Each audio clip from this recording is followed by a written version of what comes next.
Assalamualaikum, Noro TV. My Hero Academy chat 2336 tak keluar mengelupas. Katanya kalau berpandukan kepada Twitter resmi Kohei Orogoshi ni, katanya dia ada masalah kesihatan. So dia MC dan mengelupas. Apa pun kita harapkan yang terbaik supaya dia dapat kembali dengan karya dia untuk minggu ni dan seterusnya. Untuk topik minggu ni, kita nak sembang sikit tentang kawan baik pada Shota Aizawa, iaitu Oboro Shirakumo. Tapi sebelum tu aku nak minta maaf sebab aku rasa aku dah lama nampak komen yang request untuk tajuk ni, tapi aku tak sempat nak rekod. So kali ni minggu ni pun manga break. So kita boleh jalan terus lah dengan topik kali ni. Untuk backstory Shirakumo ni tak banyak yang diceritakan dalam manga asal My Hero Academia. Kalau kita nak tahu dengan lebih lanjut lagi, kita kena baca My Hero Academia Vigilante. Pada pula kan My Hero Academia Vigilante ni kan. So basically My Hero Academia Vigilante ni adalah sebuah manga spin-off yang merupakan prequel untuk manga asal My Hero Academia. Timeline untuk manga spin-off ni berlaku beberapa tahun sebelum jalan cerita manga asal ni bermula. Nah, kalau tak silap aku, manga Vigilantes ni bukanlah ditulis dan dilukis oleh penulis asal, tapi Kohei Sensei ni dia masih juga supervise untuk manga Vigilantes ni. Akhirnya macam Boruto masa awal dulu lah. Dan dalam video kali ni aku akan include sekali lah backstory untuk Shirakumo yang ada di dalam My Hero Academia Vigilantes ni. So tanpa buang masa, jom kita start.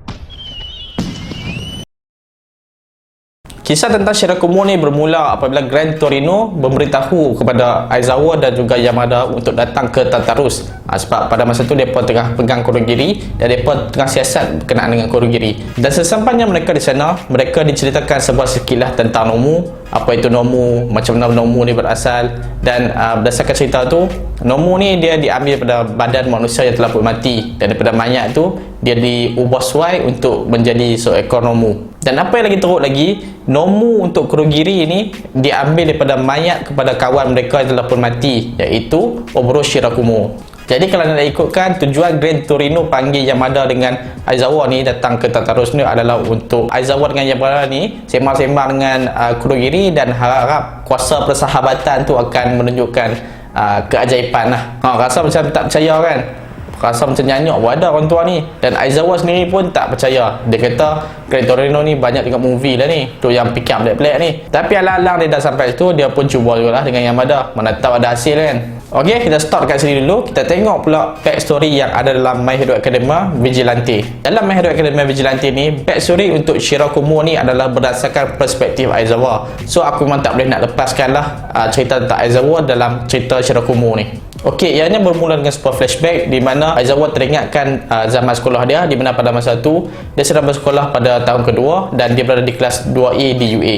Semasa kecil, Aizawa sangat tak yakin dengan kod yang dia ada. Dia tak rasa kod yang dia ada tu satu kod yang kuat dan dia tak nampak diri dia untuk jadi seorang hero pada masa depan. Dan pada suatu hari, ketika Aizawa on the way nak ke sekolah, dia terjumpa dengan seekor kucing yang dibuang orang. Masa tu hari tengah hujan, so dia pun terfikir lah sama ada dia nak selamatkan ataupun dia nak tinggalkan je kucing tu kat situ. Aizawa ni pula, dia jenis yang fikir panjang. Sebelum dia buat keputusan, dia akan fikir habis-habis dulu apa baik dan buruk keputusan tu. Lepas dia dah buat semua analisis, dia dah fikir semua. Kalau dia bela, dia nak beli susu apa, nak pergi makan, nak beli Whiskas ke, Friskies ke. So banyak benda fikir. Last sekali dia tinggallah kucing tu kat situ. Tapi dia still tinggalkan juga payung dia untuk dia payungkan kucing tu daripada basah. So kat sini nak tunjukkan walaupun Aizawa ni dia tak rasa diri dia sebagai seorang hero, tapi sikap dia tu menunjukkan dia ada nilai sebagai seorang hero. Lepas dia sampai jaga sekolah, tak lama lepas tu Shirakumo pula sampai. Shirakumo punya entrance ni memang tak relax lah. Dah lah sampai naik awan. Bayangkan lah, kelas tingkat 3 tapi kawan masuk kot tingkap je. Dia ni memang jenis kod dan dia lah. Nama hero untuk Shirakumo adalah Loud Cloud, dan sebenarnya awan yang dia naik tadi adalah awan daripada quirk dia lah. Dia boleh hasilkan awan dan gerakkan ala-ala macam Sun Wukong ataupun Suzukon lah. Kena ada Suzukon, siapa kenal memang legend lah. Masa dia sampai ke sekolah tu, dekat tangan dia ada payung Aizawa, dan kucing yang Aizawa payung tadi pun dia ambil. So kat sini kita nampaklah sifat di antara Aizawa dengan Shirakumo ni sangat berbeza, di mana Aizawa dia fikir panjang, yang Shirakumo ni dia nampak ada je yang perlukan pertolongan dia tak teragak-agak untuk tolong. Tak lama lepas tu, sebagai pelajar tahun kedua, mereka kena buat Hero Work Studies. Hero Work Studies ni lebih kurang macam internship lah, di mana mereka kena pergi ke agensi hero dan bekerja sambil belajar kat sana. So tiga sekawan ni, Aizawa, Shirakumo dan juga Yamada ni, orang lain semua dah dapat penempatan di agensi masing-masing. Tiga orang ni tak dapat lagi. So disebabkan ni jugalah mereka digelarkan sebagai Tridambikos. Dan kalau menurut cikgu-cikgu kat UA ni, mereka rasa yang dorang ni iaitu Shirakumo dan juga Yamada ada chance lah untuk dapat tempat dengan cepat. Tapi yang masalah adalah Aizawa ni, sebab Aizawa ni dia tak nampak diri dia sebagai seorang hero. So dia tak nampak jalan hero tu dia nak pergi ke arah mana. So itu yang masalah lah. Dan pada suatu hari, semasa mereka tengah lunch di atas bumbung, tiba-tiba datanglah seorang awek dan menegur tentang kucing mereka tu. Sebab mereka pergi sekolah buat kucing, tak ada orang nak belah kat rumah. So awek yang aku masukkan tadi adalah Nemuri Kayama ataupun lebih dikenali sebagai Midnight Sensei. So Midnight ni pun disebabkan dia sukakan kucing, dia ambil lah belah kucing tu kan. Lepas beberapa hari dia selalu jugalah duk bersembang dengan mereka ni. Dan pada satu hari tu dia terdengar yang Aizawa dan juga Shirakumo ni tengah bersembang lah sebab mereka tak dapat tempat lagi kan untuk hero work studies tu. So Kayama ni dicadangkan untuk Shirakumo dan juga Aizawa untuk datang ke agensi hero yang dia tengah bekerja sekarang ni. Sebab pada masa tu Kayama ni tengah tahun ketiga. So dia pun ada hero work studies dia juga. Dan dicadangkan untuk diorang ni pergi ke tempat dia tu lah. Sebab bos dia pada masa tu iaitu His Purple Highness, dia memang terima siapa saja asalkan orang tu ikhlas untuk menjadi seorang hero. Bukannya jadi hero sebab nak duit ke, nak jadi famous ke, bukan. Semasa hari pertama hero work studies tu, semasa mereka bertiga ni tengah ronda-ronda, tiba-tiba sebuah bank kat situ kena rompak. Dan villain yang rompak bank tu adalah villain yang boleh menghasilkan asap lah daripada dia punya belalai kat atas kepala dia ni. Dan pada masa tu Shirakumo dan juga Kayama ni tengah busy lah, tengah mengalihkan orang awam yang berada di situ supaya ke tempat yang lebih selamat. Dan satu-satunya orang yang free untuk kejar villain tadi adalah si Aizawa ni lah. So Aizawa pun ligan lah villain tadi, ligan. Rupanya Aizawa dengan villain ni satu match up yang sangat tak kenal lah. Memang bad match up lah. Sebab villain tu dia boleh menghasilkan asap lah. Bila asap tu masuk ke mata Aizawa kan dia kena buka mata dia kalau dia nak pakai quirk dia. So bila dia buka mata, dia pedih mata, dia tutup dah balik mata dia. So bila dia tutup mata dia tu, tak jadilah quirk dia tu. So villain tadi terlepas macam tu saja. Lepas daripada tak berjaya tangkap villain tadi, mereka pun balik lah. So Aizawa dengan Shirakumo ni semang-semang lah pasal villain tadi. So kat sini Shirakumo bagi goggle milik dia tu kepada Aizawa untuk melindungi mata Aizawa lah.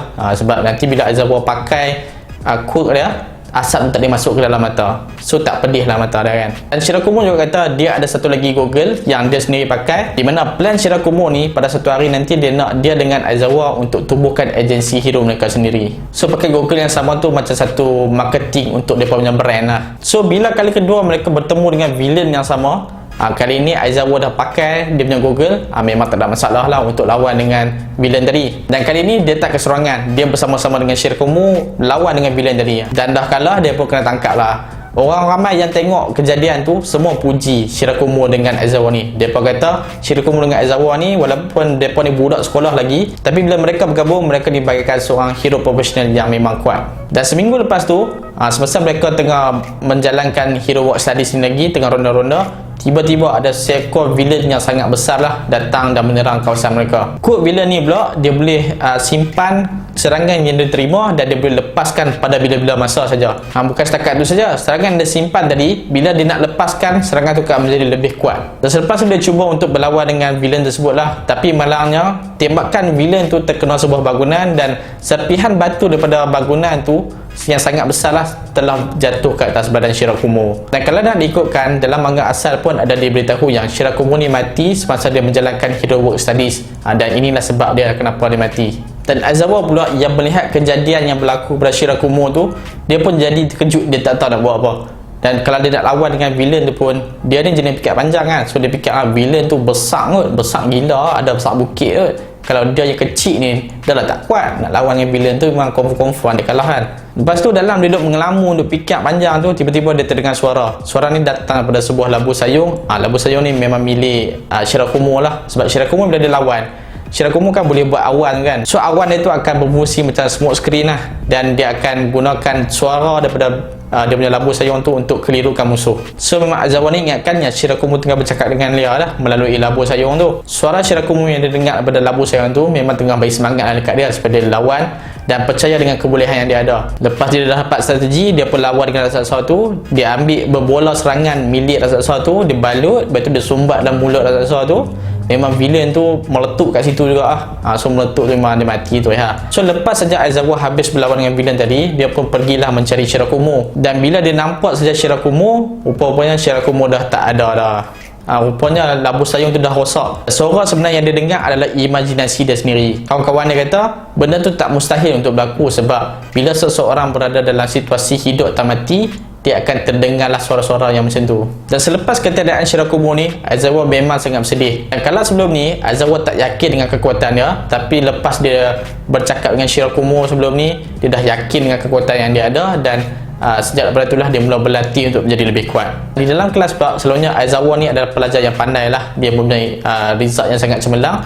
Tapi lepas pada kematian Shirakumo ni, result dia setakat cukup-cukup makan saja. Dia dah tak mampu lebih-lebih. Dia nak berlatih untuk tingkatkan kekuatan dia secara fizikal pula. Sebab itulah kita tengok Aizawa ni selalu tidur dalam kelas kan, sebab dia dah penat berlatih. Ok guys, sampai setakat ni saja dulu video daripada aku. Jangan lupa untuk like video ni, komen video ni, share video ni, dan juga kepada yang masih belum subscribe, jangan lupa untuk subscribe untuk jadi nakama. Dan aku minta maaf kalau aku ada salah info dalam video kali ini. Boleh tinggalkan komen kalau ada apa-apa pun tambahbaikan yang aku boleh buat di masa akan datang. Sehingga ketemu lagi di lain video. Assalamualaikum dan Noro Noro TV.